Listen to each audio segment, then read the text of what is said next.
வணக்கம் நேயர்களே, நான் டேவிட் பேசுகிறேன். இன்றைக்கி நம்மளுக்கு உலகமே ஆட்டி படிச்சுட்டு இருக்க இந்த நீர் இழிவு நோய் அப்படின்னு சொல்கிற இல்லையா, சுகர்னு சொல்கிற இல்லையா, அதை பற்றி தான் பார்க்க போகிறோம். இதுக்கு நிறைய மூலிகைகள் இருக்குது. ஆனால் ஒரே ஒரு மூலிகை உங்களை அதிலேருந்து வெளியே கூட்டு வரும். தெரியுங்களா? அது என்ன மூலிகைன்னா, நம்மளுக்கு இந்த மூக்கரட்டை அப்படின்னு சொல்லக்கூடிய புரணவசான்னு சொல்லலாம் இங்கிலீஷில். நம்மளுக்கு வந்து இந்த மூக்கரட்டை அப்படின்னு சொல்கிறது எதுக்காகனாக்கா, இந்த மூக்கரட்டை கீரையை நம்மளுடைய முன்னோர்கள் அந்த காலத்தில் எங்கேயாவது வெளியில் போகும்போது, ஆடு மேய்க்கும் போதோ மாடு மேய்க்கும் போதோ, இல்லை அப்படின்னா ஏதாவது ஒரு வேலைக்கு போகும்போதோ, காலையிலே வேலைக்கு போவாங்க, வரும்போது புடிங்கின்னு வந்துடுவாங்க.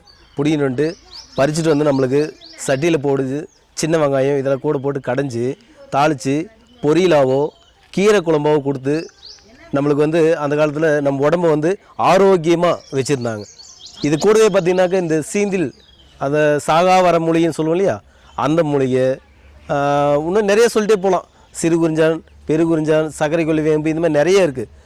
இதெல்லாம் இந்த துவர்ப்பும் கசப்பும் உடம்புக்கு சேரும்போது அந்த நீர் அழிவு நோயிலிருந்து இது நீங்கள் ஒரு மண்டலம் ஒன்றும் இல்லைங்க, இது ஒன்று மட்டும் கூட எடுத்துக்கோங்க. எடுத்துகிட்டு ஒரு 2 கைப்பிடி எடுத்துக்கோங்க. போட்டுட்டு ஒரு 300 ml தண்ணி வைக்கிறீங்கன்னா ஒரு 100 ml கொதிக்க வச்சு கூட வந்து லைட்டாக உப்பு சேர்த்துங்க.